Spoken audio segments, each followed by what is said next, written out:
to look at financing and budgets of state and local governments. So we'll start with talking about the revenues that come in and then talk about the budgets and the budgeting process. So we're just going to hit the high level overview of this. There's an entire class you can take on this, probably one of the most interesting classes I ever took. And even that probably didn't go in as much detail as you can go. So you'll see it's a very complicated, a lot of different nuances to the process, but we're going to hit as much as we can. So the main source of income for most states is some form of taxes. Of course, what types of taxes and how the taxes are taken in and who gets them, right? Whether it's local governments or state governments, all varies from state to state, and there's quite a wide range of different ones. So you see a few examples here, and again, there's probably other ones. These are just some of the major ones.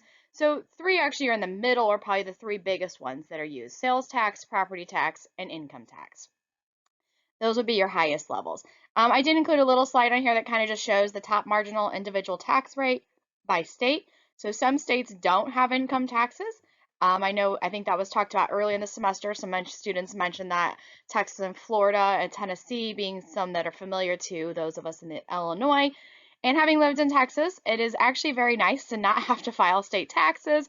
Probably one of the biggest benefits of it, right? You only have to file federal income tax return, which saves a huge hassle and a lot of money to not have to do that.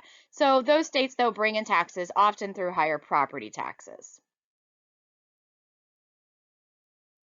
So as mentioned, states are going to differ in what types of taxes, how much taxes, and in what category of taxes that their citizens are going to pay based on kind of, what are the citizens willing to pay? What types of taxes are they willing to tolerate?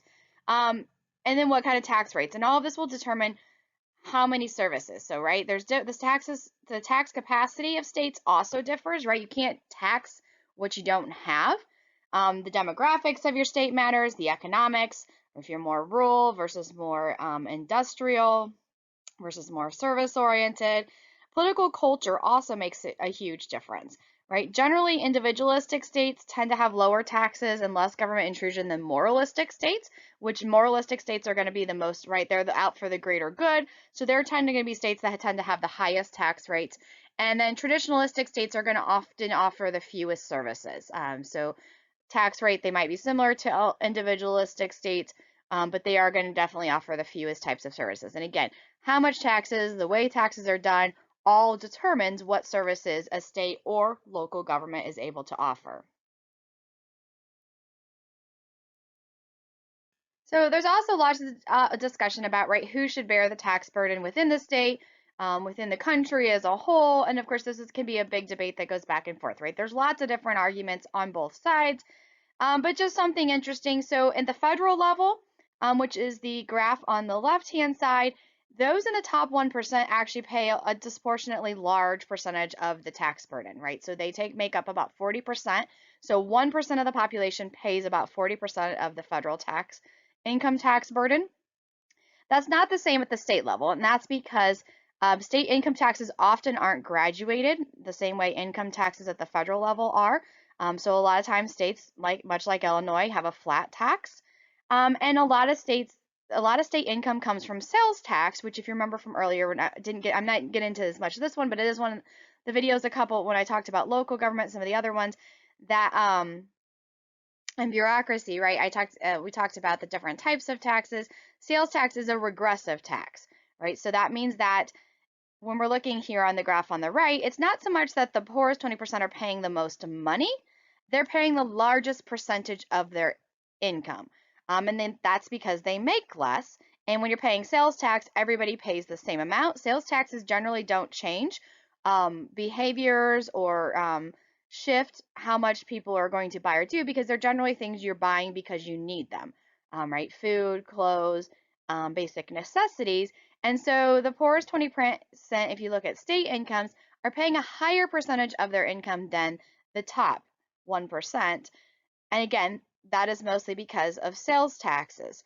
It's also because of things that states like Illinois, New York, and California, and specifically New York actually did this, and Illinois has seen it to some extent as well. States aren't in the same situation as the federal government. Most people aren't going to leave the United States because they don't like paying the higher tax rate at the higher income level. But at the state level, it's super easy.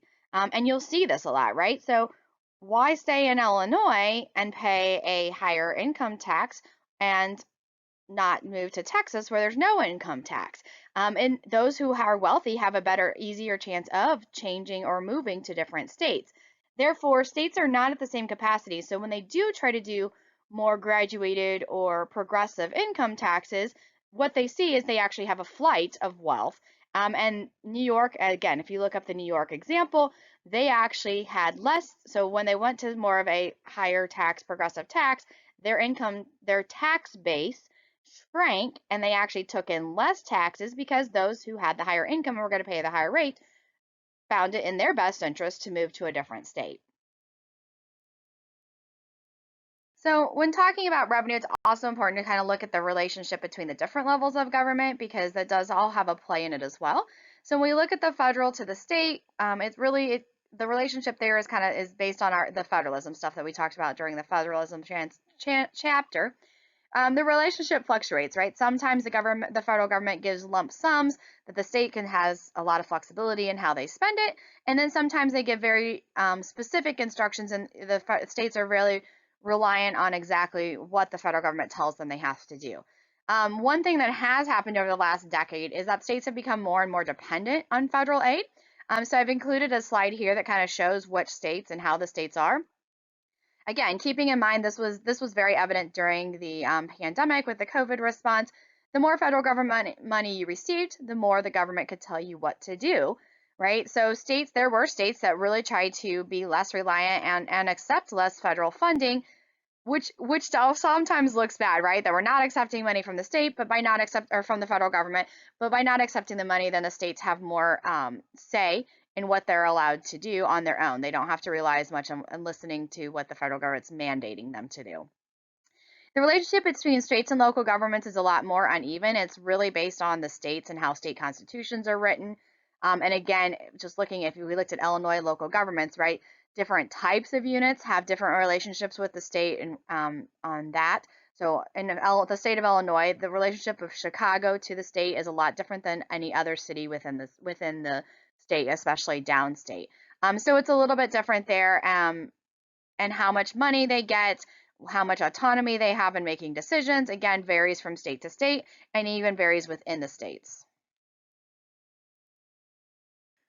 All right, now let's shift kind of a little bit more to the budget process, which the first question in the budget process is how much revenue, right? You can't really decide. So if you think about even your own budget process, in order to be able to sit down and budget how much you can spend on each thing each expense you have to know how much money is coming in. So that's really the first part of the process. And again, the process varies a lot from state to state. So keep in mind, this is just giving a very high level overview, not getting into any of the details, as every state's going to do it a little bit different, but there are some similarities. So as a general rule, again, the first thing is to figure out how much the revenue is going to be. And then the executive branch generally starts the process. And this process actually starts probably before the determination of how much revenue it begins. So it's usually about an 18-month process because if you think about it at the state level, it's going to start at the lowest level, right? If you think of all the state agencies and localities kind of breaking down, and we can use Illinois State as a good example, right? As a government agency that gets state funding. So in order for Illinois State to figure out its budget, it needs to know what all the different colleges budgets are going to be. In order for each of the individual colleges to know what their budgets are going to be, they have to know what each individual department underneath those budgets are going to be, right? And so there's all these determinations. And so it kind of starts from the lowest level, saying, here's what I need for my budget. And then that gets collected into the next highest level, right? So that level will collect everybody that's sort of under them. And then that budget will get collected into the next higher level. And it's a multi-step, right? You can see as many as maybe like 10 steps layered up from where an individual budget gets grouped up into and then finally makes it into the state budget. So it's a collection of a lot of really small budgets at each level going up. And in order to get that through that whole process, general rule takes about 18 months. So again, most states executive, it's just been determined most of the agencies fall under the executive branch. The executive branch sort of has a better handle on it, kind of maybe can be more directed. So most budgets the processes begin within the executive. And then it goes to the legislative. branch who then reviews it. Oftentimes, the governor will give a state of the state address, sort of saying, hey, here's the budget that I'm laying out. Then the budget goes to the legislative branch who then looks at it and then will make determinations, right? And they'll often change it. So the budget that comes out of the legislative branch is often going to be different. And there's lots of differences, and that's because it really starts with that first question of how much revenue, right? That's an estimation of how much you're going to receive. It fluctuates from year to year. There's lots of ways to sort of cheat the system. They're required to do a balanced budget, but the budgets are based on all estimates, not actual facts. Therefore, you can easily change the number if you overestimate income versus underestimating income. Those lead to very different results, right? Overestimating income can lead to budget shortfalls, something Illinois knows a lot about. Underestimating income can actually lead to program cuts that may not have been necessary, right? So if you underestimate how much revenue, you cut programs that didn't necessarily need to be cut. And so there's a lot of considerations and, again, a lot of loopholes when we talk about that. And we'll talk a little bit more about balanced budgets. So 45 states, as a general rule, require governors to submit a balanced budget. So it means when they actually submit their budget, it needs to be balanced. Again, as I mentioned before, lots of loopholes. One of those is that this is just their general funds budget.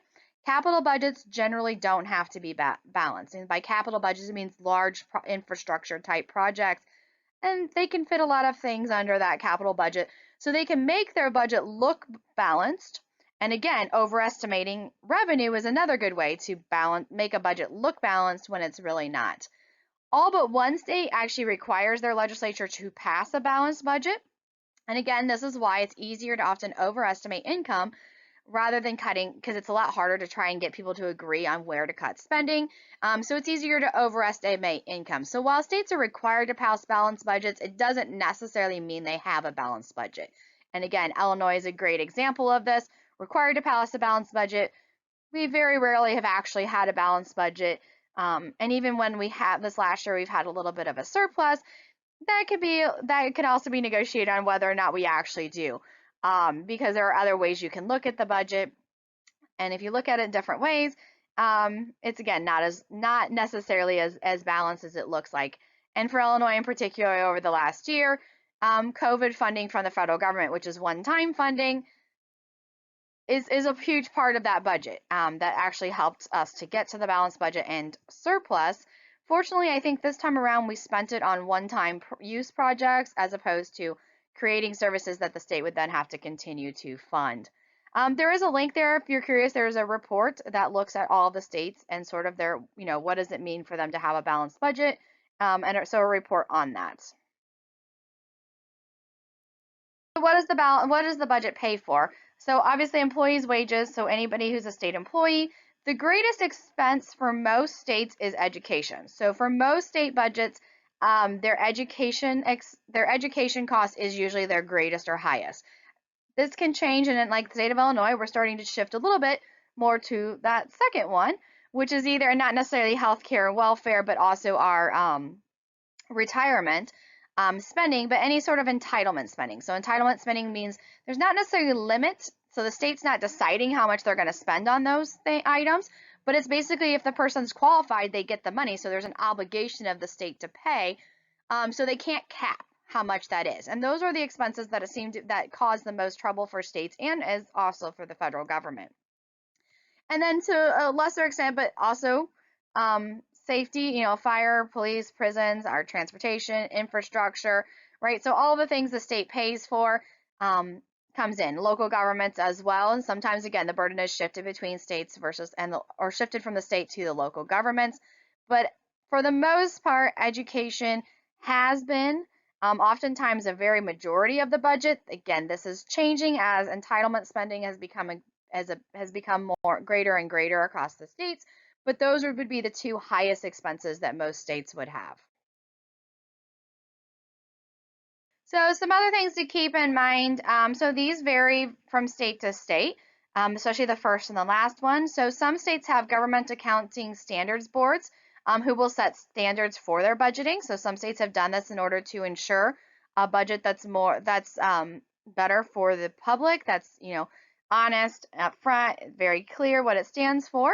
And as we looked at it, California, we were talking about direct democracy, right? California's budgets actually ran into a lot of trouble because a lot of their budget items are voted on by the people through ballot initiatives, using direct democracy, and that has allowed it that you're voting on things one at a time, as opposed to having really large discussions that kind of lay out the budget. And so they've actually got into budget crunches as a result of a lot of the ballot initiatives, which have required the state to have funding, but not necessarily explained how it is going to get funded.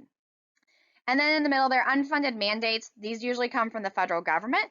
So federal government does give states a lot of money, but it doesn't always give states money and when it's requiring them to do things. And oftentimes it will give them money initially, but not in the long term.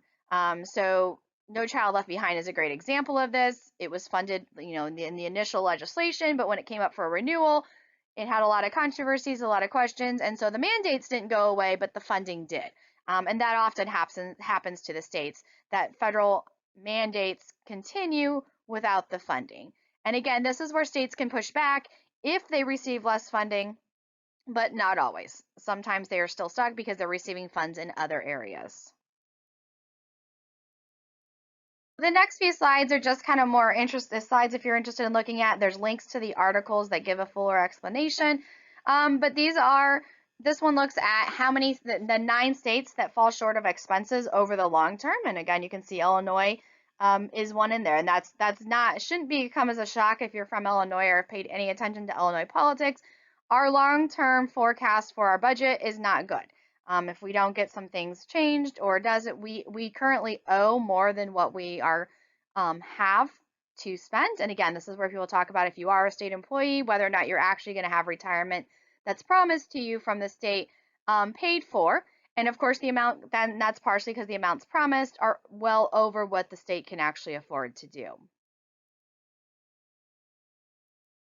So again, this one looks at sort of the health of the state in the sense of fiscal solvency. So if you know what that means like, so if the state of Illinois had to pay all of its bills today, what's the chance that it would be able to do that? And again, you can see ranked fairly low.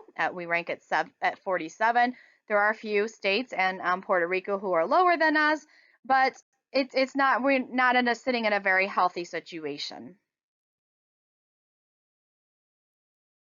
So states are allowed to have sort of a rainy day fund. It is limited. It actually is a budget. Oftentimes, rainy day funds are kind of capped at certain amounts. Like you can't have up to a certain amount, right? So you can't just keep stockpiling amounts in.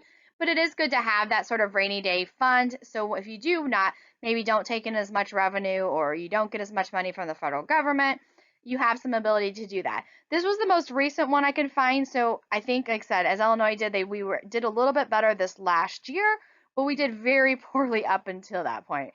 The decades before, we were actually stealing money out of not just our rainy day funds, but out of our pension funding, putting us in a situation where down the road we aren't going to have the funds to pay.